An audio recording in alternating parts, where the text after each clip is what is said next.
नमस्कार जी, स्वागत सत्कार अभिनंदन राम राम जय श्री कृष्णा राधे राधे। कैसे हैं आप सभी? स्वागत है एक बार फिर से काव्य क्लासेस कोटा के मंच पर, जहां पर आप और हम मिलकर के चल कर रहे हैं राजस्थान इतिहास के महत्वपूर्ण प्रश्नों की तैयारी। मेरे प्यारे साथियों, हम यहां पर बात कर रहे थे राजस्थान के इतिहास के कुछ महत्वपूर्ण बिंदुओं पर। हमने अंतिम क्लास मुगल राजपूत प्रतिरोध पर बात की थी। आज हम बात कर रहे हैं हमारे राजस्थान में शासन, समाज और संस्कृति जैसे एक महत्वपूर्ण मुद्दे पर। ठीक है, किस टॉपिक की चर्चा आज हम करने वाले हैं?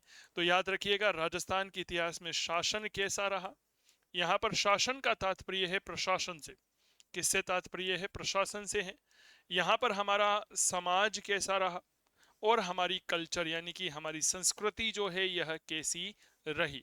तो इन तीन मुद्दों पर बात करना चाहूंगा, तीन बिंदुओं पर हम बात करेंगे। शासन, समाज और संस्कृति महत्वपूर्ण है यह उन विद्यार्थियों के लिए जो सेकंड ग्रेड की तैयारी करते हैं, आरएस की तैयारी करते हैं, पटवार भर्ती परीक्षा की तैयारी करते हैं, राजस्थान के किसी भी एग्जाम की अगर आप तैयारी कर रहे हैं तो यह उपयोगी रहेगी। प्रश्न वो जो आपकी परीक्षा में आए, इस थीम पर हमने यह सेशन शुरू किए हैं। क्लास पसंद आए तो लाइक, शेयर और सब्सक्राइब जरूर कर दीजिएगा। पहला प्रश्न यह रहा, 12 कोटड़ी के नाम से कौन सा राज्य प्रसिद्ध था? आमेर, भीनमाल, सिरोही, कोटा और अनुत्तरित प्रश्न है। बताओ, 12 कोठड़ी के नाम से क्या प्रसिद्ध है? देखो मामला क्या था, थोड़ा सा इतिहास को जानिएगा। हम बात करते हैं आमेर रियासत की। ठीक है, आमेर जो है यहाँ पर एक राजा हुआ, नाम था पृथ्वीराज। क्या नाम था? पृथ्वीराज कछवाहा। क्योंकि आमेर में कछवाहा राजवंश हुआ। पृथ्वीराज कछवाहा का जो विवाह है, यह विवाह तय हुआ बीकानेर के शासक लूणकरण की पुत्री बाला बाई के साथ। बीकानेर के शासक, और बीकानेर का शासक कौन था? याद रखिएगा, लूणकर्ण।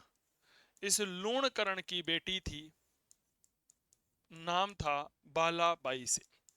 क्या यह बात क्लियर हो गई? अब मेरे प्यारे साथियों, यह बात समझिए कि जो आमेर का पृथ्वीराज है, इस पृथ्वीराज के 12 पुत्र थे। अब यह पृथ्वीराज यहाँ पर यह बिल्कुल नहीं चाहता था कि इसके पुत्रों में आगे चल करके उत्तराधिकार का संघर्ष हो। तो इस पृथ्वीराज ने अपने साम्राज्य का विभाजन कर दिया। विभाजन कर दिया था। विभाजन किसका किया? तो याद रखिएगा, राज्य का विभाजन कर दिया था। राज्य का विभाजन कितने भागों में किया था? तो याद रखिएगा जी, 12 भागों में विभाजन किया। और जो यह 12 भागों में विभाजन किया गया, यह 12 भागों का विभाजन ही क्या कहलाता है?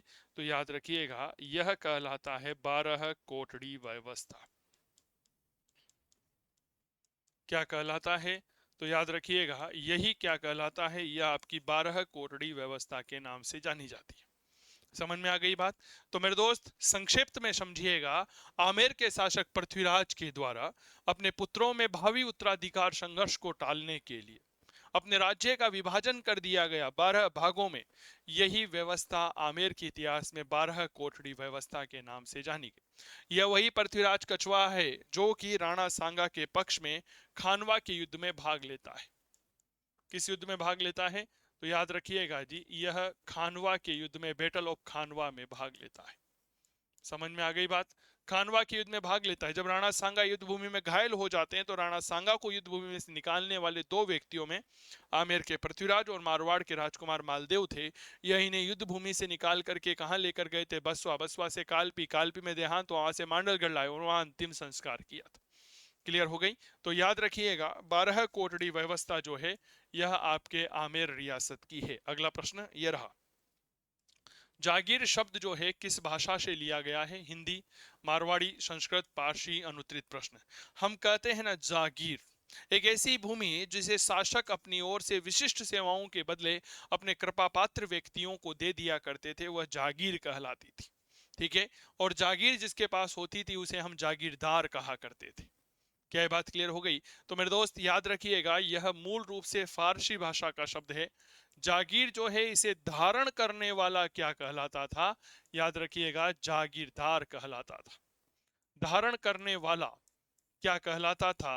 तो यह बात याद रखिएगा, यह जागीरदार कहलाता था। राजा अपने कृपा पात्र को भूमि दे दिया करता था, है ना? और यही भूमि क्या कहलाती थी? यह जागीर कहलाती थी। और यह जागीर मूल रूप से फारसी भाषा का शब्द होता है। समझ में आ गई बात? चलिए अगला प्रश्न। मध्यकालीन राजस्थान के राज्यों में शासक के बाद सबसे महत्वपूर्ण अधिकारी जाना जाता था। शासक शासक के बाद महत्वपूर्ण अधिकारी महामात्य, मुख्यमंत्री, संधि विग्रहक, प्रधान, अनुत्तरित प्रश्न है। बताओ भाई,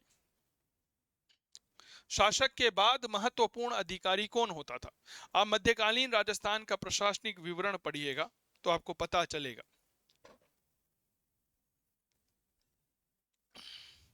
मध्यकालीन राजस्थान में शासक के बाद महत्वपूर्ण अधिकारी के तौर पर हम प्रधान को याद करते थे। ठीक है, शासक के बाद कौन होता था?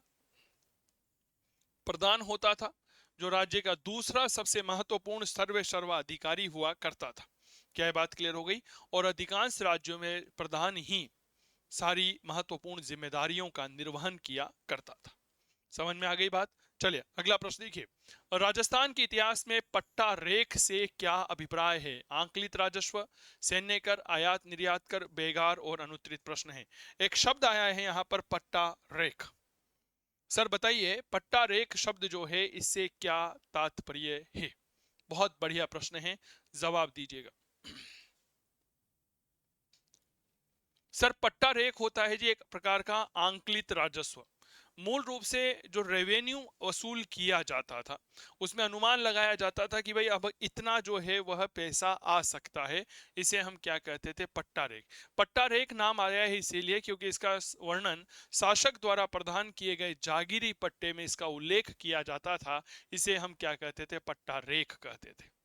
रेख मूल रूप से मुगल राजस्व व्यवस्था की भांति राजपूत शासकों के द्वारा सामंतों की जागीर की उपज का एक वार्षिक अनुपात होता था, अनुमान हुआ करता था, जिसका निर्धारण किया जाता था। उसे हम रेख कहते थे। भरंतु रेख एक शब्द आता है जो मूल रूप से जो जागीरदार पट्टा रेख के आधार पर राज्य के खजाने में जमा करवाता था उसे भरंतु रेख कहा जाता था। समझ में आ गई? तो आंकलित राजस्व जो है वह पट्टा रेख कहलाता था और इसका उल्लेख कहां होता था? उल्लेख जागीरी पट्टे में होता था। इसका उल्लेख कहां होता था? याद रखिएगा, जागीरी पट्टे में होता था और यह अनुमानित होता था। यह क्या होता था? यह अनुमानित होता था, अनुमान होता था जी। इसका कोई एग्जैक्ट नहीं होता था, केवल एक अनुमान लगाया जाता था। मारवाड़ राज्य में किस प्रकार के सामंतों को रेख, हुक्मनामा और चाकरी से 3 पीढ़ियों के लिए मुक्त किया जाता था? किस प्रकार के सामंत होते थे जिन्हें रेख, हुक्मनामा और चाकरी से 3 पीढ़ियों में मुक्त कर दिया जाता था? राजवी, कुंपावत, सरदार, राणावत। अनुत्तरित प्रश्न है, बताओ भाई साहब।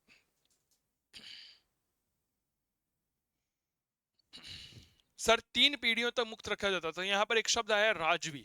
राजवी जो है यह मारवाड़ के निकट संबंधी को जीवन निर्वाह के लिए जो जागीर दी जाती थी उन्हें कहा जाता था राजवी, है ना। कोई निकट संबंधी है और निकट संबंधी अगर जीवन निर्वाह कर रहा है तो उसके लिए जो जागीर प्रदान की जाती थी उसे हम क्या कहते थे? राजवी कहा जाता था। तो लिखिएगा राजवी। मारवाड़ में निकट संबंधी को जीवन निर्वाह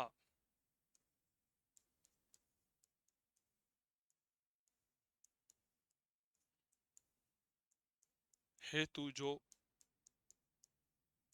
जागीर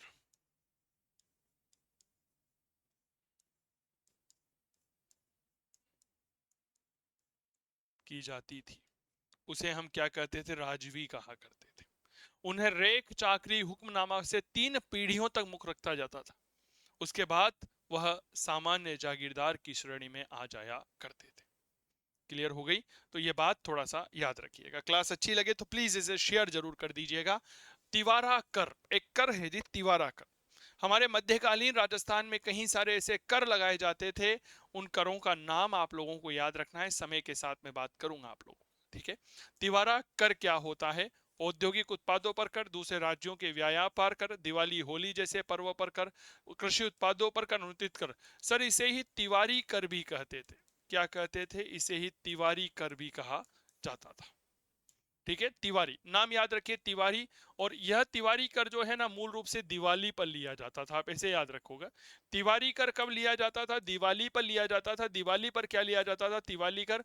तिवारी से ही बना होली, होली दिवाली, होली दिवाली, है ना। तो याद रखिएगा, होली और दिवाली जैसे पर्व पर जो टैक्स लिया जाता था इसे क्या कहते थे? याद रखिएगा, तिवारा कर या तिवारी कर कहा जाता था। होली दिवाली, हम कहते हैं ना, राजस्थान में नहीं पूरे भारत के दो सबसे बड़े पर्व माने गए हैं होली दिवाली, है ना। वो नहीं कहते होली दिवाली पे नहाते हैं भैया हम तो, है ना। कहते हैं हम सुनते हैं, हम बात करते हैं। तो याद रखिएगा, होली और दिवाली जैसे त्योहारों पर राजस्थान की सामान्य जनता जो कर देती थी उसे तिवारा कर या तिवारी कर के रूप में जाना जाता था। यह मूल रूप से स्थानीय भाषा का शब्द होता है। मटक बिछायत जू चराई क्या है? सर कुछ शब्द है जी, मटक है, बिछायत है, जू सराई है। राजस्थान में स्थानीय करों के नाम, राजस्थान में देसी कपड़ों के नाम, कृषि यंत्रों के नाम, सिंचाई के साधनों के स्थानीय नाम। बताओ, मटक, बिछायत और चू सराई ये क्या होते हैं? बताओ। हमारे राजस्थान में कुछ स्थानीय कर लगाए जाते थे 8वीं से लेकर 12वीं शताब्दी तक, जिन्हें हम आभाव्य कहा करते थे, कंदक कहते थे, वेणी कोश्य कल भिक्षा कहा जाता था। मध्यकालीन राजस्थान में कुछ स्थानीय कर लगाए जाने लगे, जिन्हें हम राहदारी कहते थे, बाब कहते थे, पेशकश कहते थे, गमीन बराड़, मटक बिछायत सुसराई कहा करते थे। तो ये राजस्थान में स्थानीय करों के नाम होते थे। और इन्हें कब लगाया जाता था? तो याद रखिएगा, इन्हें हम लगाते थे मध्यकालीन राजस्थान में। कहां लगाते थे? याद रखिएगा, मध्यकालीन राजस्थान में हम लगाते थे। डाबी और जीवनी सामंतों की श्रेणियां राजस्थान में थी, जैसलमेर में, उदयपुर, मारवाड़ और कोटा में। सर यहां पर कुछ श्रेणियों के नाम हैं, डाबी, जीवनी, ठीक है। हमारे राजस्थान में विभिन्न रियासतों में सामंतों की अनेक श्रेणियां रही। जैसे मेवाड़ में 16 हुआ करते थे। क्या ये बात क्लियर हो गई? अगर जयपुर में बात करता हूं तो 12 कोठड़ी व्यवस्था थी। मेवाड़ में मूल रूप से 16 तो प्रथम श्रेणी के सामंत हुआ करते थे, 32 द्वितीय श्रेणी के थे, गोल जो है वह तृतीय श्रेणी के सामंत कहलाते थे। मारवाड़ में राजवी होते थे, जिन्हें हम राज परिवार के सामंत कहा जाते थे, जिन्हें हम राजवीश शब्द कहते थे, ठीक है। और जयपुर में 12 कोठड़ी व्यवस्था थी। आप याद रखिएगा, जैसे सामंत जो शब्द आता है, तो अगर मैं मेवाड़ की बात करता हूं तो मेवाड़ में 16 जो है यह प्रथम श्रेणी के होते थे, प्रथम श्रेणी के सामंत होते थे। इसके अलावा 32 जो है यह द्वितीय श्रेणी के हुआ करते थे। थोड़ा सा याद रखिएगा, गोल शब्द जो है यह तृतीय श्रेणी के सामंतों के लिए शब्द प्रयोग में लिया जाता था। कौन से सामंत? जो थर्ड ग्रेड के सामंत हुआ करते थे उनके लिए। मेवाड़ के बाद मारवाड़ की बात करते हैं तो मारवाड़ में हुआ करते थे राजवी, इन्हें राजवीश भी कहा जाता था। राजवीश शब्द जो है वह राजा के निकट संबंधी हुआ करते थे और इन्हें 3 पीढ़ियों तक विभिन्न प्रकार के करों से मुक्त रखा जाता था, लेकिन 3 पीढ़ियों के बाद यह कर देने लायक स्थिति में आ जाते थे, यानी कि सामान्य जो है वह श्रेणी में आ जाया करते थे। इसके अलावा अगर हम जयपुर की बात करते हैं तो जयपुर में मूल रूप से 12 कोटड़ी व्यवस्था थी। क्या व्यवस्था थी? याद रखना, 12 कोठड़ी व्यवस्था थी और यह सामंतों की ही एक श्रेणी हुआ करती थी। तो डाबी और जीवनी जो सामंत होते हैं यह हमारे जैसलमेर में होते थे, ठीक है। यह बात थोड़ा सा याद रखिए। डाबी वो होते थे जो राजा के बाईं ओर बैठते थे और जीवनी वो होते थे जो राजा के दाईं ओर बैठते थे, ठीक है ना। डाबी कहां बैठते थे? राजा के बाईं ओर। और ये कहां बैठते थे? ये राजा के दाईं ओर बैठा करते थे। आपने सुना होगा ना, सत्ता पक्ष और विपक्ष, वाम पक्ष, है ना। ये आपने जरूर सुना होगा, आप पॉलिटी पढ़ते होंगे, राजस्थान की राजव्यवस्था, भारतीय राजव्यवस्था पढ़ते होंगे, तो जो आसन लगा हुआ होता है, आप कभी नोटिस करिएगा, भारतीय संसद की कार्रवाई को देखिएगा, लोकसभा राज्यसभा की कार्रवाई को देखिएगा, आसन लगा हुआ होता है, उसमें जो दाहिनी तरफ बैठे हुए होते हैं तो वहां पे प्रधानमंत्री महोदय होते हैं। प्रधानमंत्री महोदय ही तो कहते हैं, भाइयों बहनों मित्रों, हमारी सरकार ने यह काम किया है। कहते नहीं, कहते उनका मुंह इधर की तरफ होता है। जबकि आप विपक्ष को देखिएगा, वह आसन के बाईं ओर बैठते हैं और वो कहते हैं सरकार ने कुछ नहीं किया, ये नहीं किया, वो नहीं किया। भैया वो बाईं तरफ बैठते हैं जी। वाम पक्ष और एक दो पक्ष होते हैं, मुझे दिमाग में नहीं आ रहा, चूंकि पॉलिटी मेरा विषय नहीं है इसलिए थोड़ा सा दिमाग में क्लिक भी नहीं कर रहा। तो आप याद रखना, यहाँ पर दो शब्द हैं, दाबी और जीवनी। और ये जैसलमेर के सामंतों की श्रेणियां हुआ करती थी। दाबी जो है वो बाईं ओर और जीवनी जो है वो दाईं ओर बैठा करते थे, क्लियर हो गई। चलो जी अगला प्रश्न देखिए, राजस्थान में एक राजा को दूसरे राजा के साथ होने वाले पत्र व्यवहार को क्या कहा जाता है? भैया एक राजा दूसरे राजा के साथ लेटर भेज रहा है जी, सनद, खरीता, अर्जास्त, परवाना, अनुत्तरित प्रश्न है। क्लास पसंद आ जाए ना मेरे दोस्तों, याद रखना जी, इसे लाइक शेयर सब्सक्राइब जरूर करिएगा। ऐप डाउनलोड कर सकते हैं काव्य क्लासेस कोटा का, जहां पर हमारा ऑनलाइन कोर्स अवेलेबल है आप सभी प्यारे साथियों के लिए जो इतिहास विषय की तैयारी कर रहे हैं प्रथम श्रेणी स्कूल व्याख्याता भर्ती परीक्षा के लिए। क्लियर हो गई? तो बताओ, एक राजा जब दूसरे राजा को पत्र भेजा करता था तो याद रखिएगा यह क्या होता है? तो यह खरीता कहलाता था। क्या होता था? खरीता। सनद क्या होता था? उत्तराधिकारी प्रमाण पत्र होता था। ठीक है। अर्जास्त क्या होता था? प्रार्थना पत्र होता था। परवाना क्या होता था? जब शासक अपने अधीनस्थ कर्मचारी को पत्र भेजते हैं तो उसे परवाना कहा करते थे। ठीक है, चलिए। सनद क्या है? एक प्रकार का उत्तराधिकार प्रमाण पत्र है। राजा कहीं नहीं जा पा रहा तो राजा अपनी उपस्थिति को सिद्ध करने के लिए अपने किसी साथी को भेज दिया करता था तो उसे सनद कहा जाता था। अर्जास्त जो है यह प्रार्थना पत्र होता था। परवाना जब राजा किसी अधीनस्थ कर्मचारी को, अधीनस्थ राजा को या अधीनस्थ को पत्र लिखता था तो उसे क्या कहते थे? परवाना कहते थे। खरीता हो ही गया, एक राजा दूसरे राजा को कोरस्पोंडेशन पत्राचार कर रहा है। क्या ये बात क्लियर हो गई? चलो अगला प्रश्न देखियो। मुगल सम्राट की आज्ञा अनुसार राजपूताना में शाही पदाधिकारियों के द्वारा जारी किए जाने वाले कागजात कहलाते हैं? खरीता, मंसूर, फरमान, हस्बुल हुक्म, अनुत्तरित प्रश्न है। बताओ साहब। बहुत बढ़िया प्रश्न है। प्रश्न क्या है? मुगल सम्राट की आज्ञा अनुसार राजस्थान में शाही पदाधिकारियों के द्वारा जारी किए जाने वाले कागजात क्या कहलाते हैं? शाही पदाधिकारी जो कागजात जारी करते थे याद रखिएगा उन्हें हस्बुल हुक्म कहा जाता था। हस्बुल हुक्म, हुक्म का मतलब होता है आदेश। तो शाही पदाधिकारी जो होंगे भैया वो तो आदेश ही तो देंगे मेरे लाला हैं।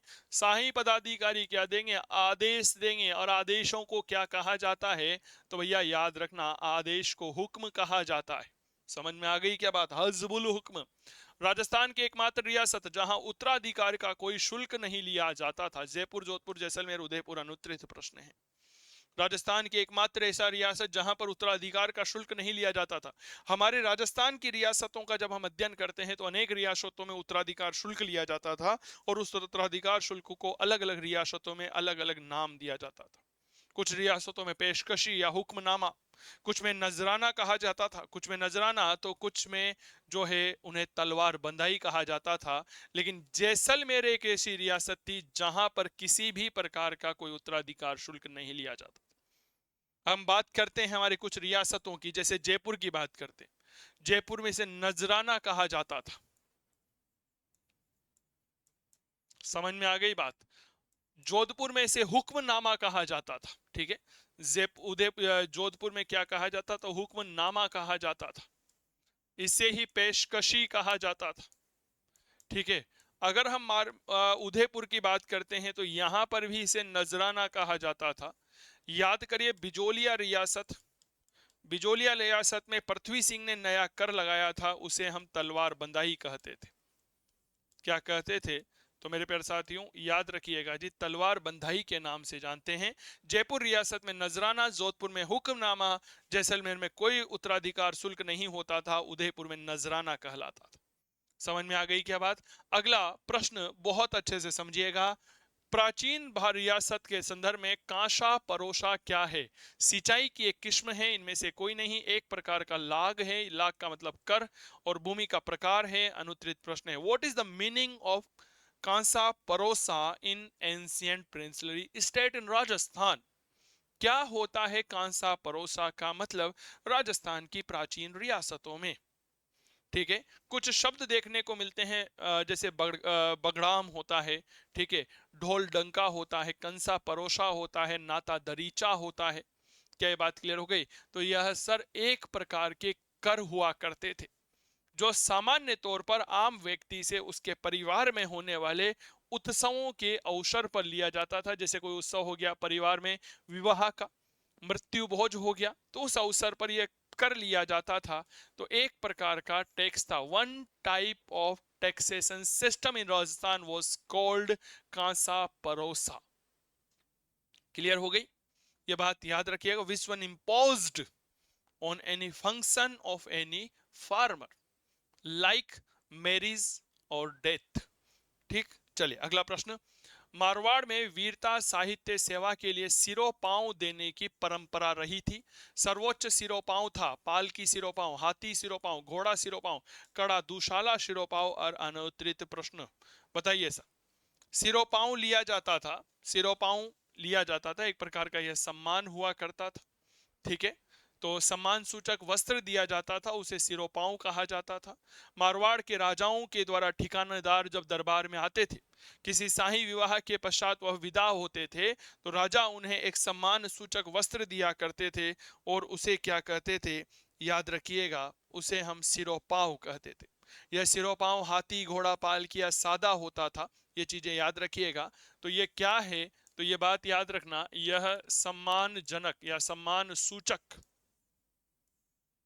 यह वस्त्र होता था जो राजा देता था। किसे देता था, अपने सामंतों को देता था। ठीक है, इसमें हाथी सिरोपाव जो है यह सर्वोच्च होता था, यह बात थोड़ा सा याद रखिएगा। ठीक है, हाथी घोड़ा पाल की बोल कन्हैया लाल की। क्या ये बात क्लियर हो गई? अभी क्लास कंप्लीट नहीं हुई है, यह बात याद रखिएगा। अगला प्रश्न, राजस्थान में प्रचलित सागड़ी प्रथा क्या है? बंधुआ मजदूरी, शादी की परंपरा, राजस्व, एक विशेष प्रकार का कर है और अनुत्तरित प्रश्न है। बताओ सागड़ी प्रथा क्या है? यह प्रश्न है आप सभी प्यारे साथियों के लिए, बहुत बढ़िया प्रश्न है। सर सागड़ी प्रथा होती है जी एक प्रकार की बंधुआ मजदूरी, ठीक है ना, बॉन्डेड लेबर अंग्रेजी में कहते हैं। हमारे भारत के इतिहास में और विश्व के इतिहास में कई जगह हमें यह बंधुआ मजदूरी देखने को मिलती है। इस बंधुआ मजदूरी को ही हम सागड़ी प्रथा कहते हैं, इसे कोई हाड़ी प्रथा कहते हैं, इसी को बॉन्डेड लेबर कहते हैं। मौर्य काल में भी भारत के इतिहास में हमें इस प्रकार की बंधुआ मजदूरी देखने को मिलती है, जिसके लिए हम एक शब्द का प्रयोग करते हैं और उसे कहा जाता है विष्टि। अगर हम फ्रांस की क्रांति पढ़ते हैं तो फ्रांस की क्रांति में भी एक प्रकार से बंधुआ मजदूरी का प्रमाण मिलता है, जिसे हम कोरबी कहा करते थे। क्या कहते थे? कोरबी। कोरबी शब्द जो है इसका तात्पर्य होता है सड़क पर किया जाने वाला श्रम। तो यह एक प्रकार से बंधुआ मजदूरी के समान ही होता था। भारत सरकार के द्वारा सागड़ी प्रथा यानी कि बंधुआ मजदूरी को प्रतिबंधित किया गया। राजस्थान में कानून बना सागड़ी प्रथा निवारण अधिनियम 1961। ठीक है, तो यह बात भी थोड़ा सा याद रखिएगा। कानून कब बना? तो सागड़ी प्रथा निवारण अधिनियम। और यह कब बना था? तो मेरे दोस्त यह बना था आपके 1961 में, 1961 में सागड़ी प्रथा निवारण अधिनियम बना। क्या है बात क्लियर हो गई? चलिए आज अगला प्रश्न देखिए, बालद क्या थे? सारतवाह, बख्शी, सैनिक, कृषक, अनुत्तरित प्रश्न। किसी भी प्रकार के ऑनलाइन कोर्स के लिए आप काव्य क्लासेस कोटा का मोबाइल एप्लीकेशन डाउनलोड कर लीजिएगा। हमें टेलीग्राम पर फॉलो कर सकते हैं। इंडिविजुअल कोर्स के लिए चंदू सर की क्लास मोबाइल ऐप आप लोग ले सकते हैं। क्या बात क्लियर हो गई? तो मेरे दोस्त बालद क्या होते हैं बहुत अच्छे से समझिएगा। बालद मूल रूप से सारतवाह होते हैं। और सारतवाह क्या होते हैं? तो याद रखिएगा, व्यापारियों का काफिला। व्यापारियों का जो काफिला होता है, इस काफिले को क्या कहा जाता है जी? सारतवाह कहा जाता है। प्राचीन भारत के इतिहास में सारतवाह बहुत महत्वपूर्ण रहे। मूल रूप से जब मौर्य काल हम पढ़ते हैं, ठीक है, तो बंजारों द्वारा जो माल ढोने के बैलों का जो समूह होता था, मौर्य काल में उस व्यापारिक काफिले को सारतवाह कहा जाता था। गाड़ियों पर यह अपना माल लाद करके पूरे सार्थ यानी कि काफिले के साथ दूर दूर तक व्यापार किया करते थे। यहां पर एक शब्द आता है सार्थ। सार्थ का मतलब होता है काफिला। काफिला जो इसे हम देसी भाषा में समूह कह सकते हैं, ग्रुप कह सकते हैं, तो यह सार्थ वहां होते थे। समझ में आ गई? चलिए बात करते हैं हमारे ऑनलाइन कोर्स के बारे में। तो मेरे प्यारे साथियों, काव्य क्लासेस कोटा के मोबाइल एप्लीकेशन पर आप सभी के लिए ऑनलाइन कोर्स अवेलेबल हैं, जिसे आप ले सकते हैं।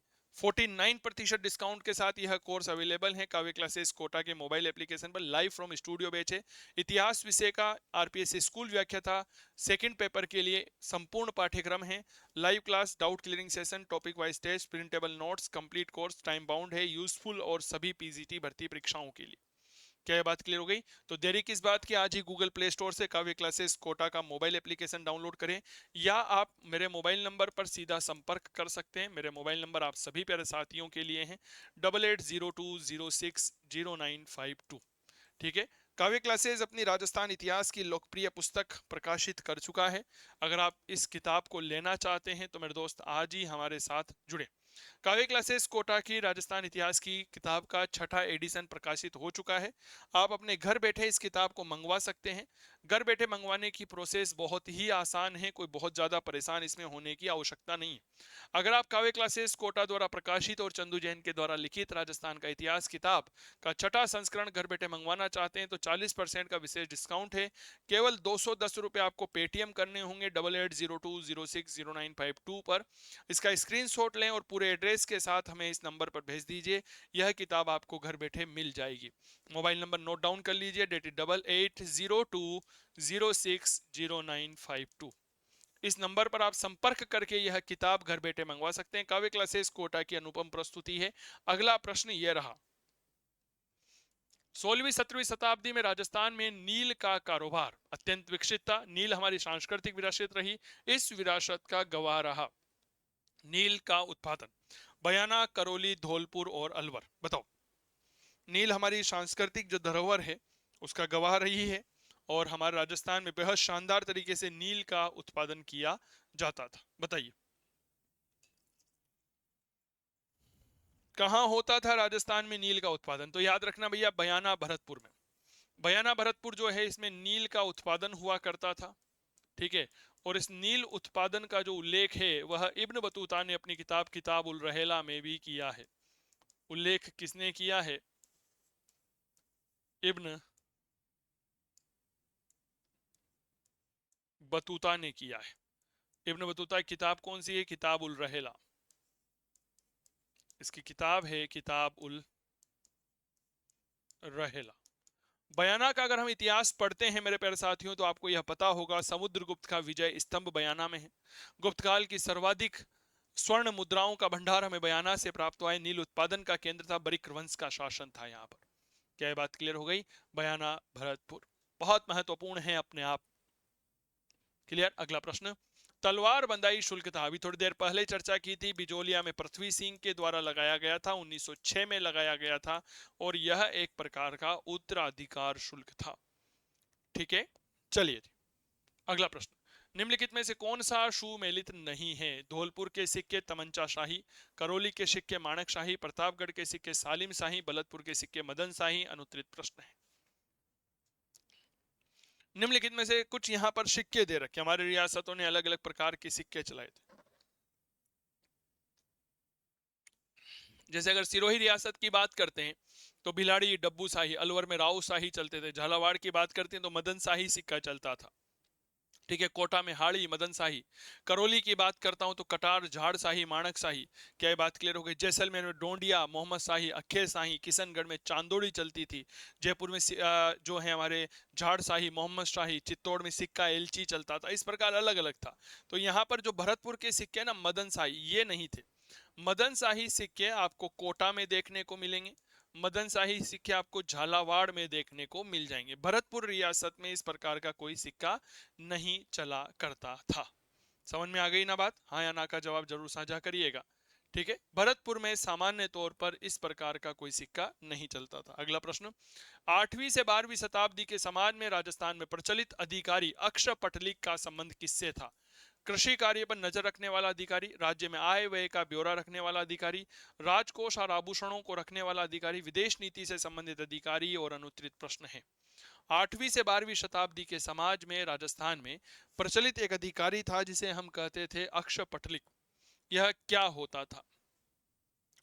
देखो साहब, आप लोगों ने अगर कभी भारतीय संसद में जब भारत का बजट प्रस्तुत किया जाता है लोकसभा में वित्त मंत्री के द्वारा, तो आपने सुना होगा वह अक्सर कहती है माननीय सभापति महोदय, माननीय लोकसभा अध्यक्ष महोदय, मैं आपकी अनुमति से लोकसभा के पटल पर बजट प्रस्तुत करना चाहता हूं या चाहती हूं, पटल पर।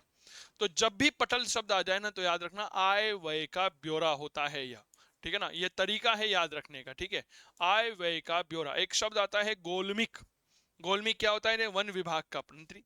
सीधी सी बात है भैया, गोल वन, जब हम वनों को ऊपर से देखते हैं ना तो हमें गोल गोल नजर आते हैं, आते नहीं आते वन गोल गोल नजर आते हैं, तो हम ऐसा लगता है जी कि बिल्कुल गोल है। तो राज्य में आय व्यय का ब्यौरा रखने वाला जो अधिकारी होता है यह वक्षपटलित होता है।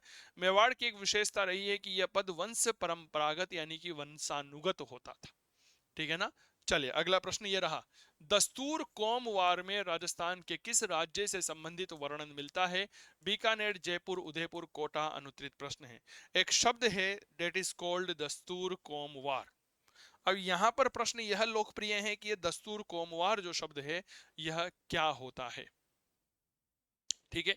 दस्तूर कोमवार में एक राज्य का विस्तृत आर्थिक रिकॉर्ड मिलता है, ठीक है। इसमें विभिन्न जातियों, व्यवसाय, विशिष्ट सुविधाओं का ज्ञान भी हमें प्राप्त होता है। तो यह मूल रूप से क्या है? आर्थिक विवरण है, आर्थिक विवरण है, ठीक है। इस आर्थिक विवरण में हमें विभिन्न प्रकार की जातियों, उनके व्यवसायों और उन्हें प्राप्त होने वाली सुविधाओं के बारे में जानकारी मिलती है। तो एक प्रकार की अगर मैं बात करता हूं ना तो यह इकोनॉमिक सर्वे जैसा है। यह कैसा है? यह इकोनॉमिक सर्वे के जैसा है और यह जयपुर से जुड़ा हुआ था। तो यह मूल रूप से जयपुर का आर्थिक विवरण है, जिसे हमने क्या कह दिया? दस्तूर कोमवार कह दिया। क्या ये बात क्लियर हो गई?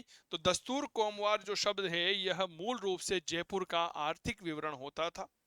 क्लियर हो गई। और इस आर्थिक विवरण में विभिन्न प्रकार की जातियों, व्यवसायों, विशिष्ट सुविधाओं का ज्ञान भी हमें प्राप्त होता था।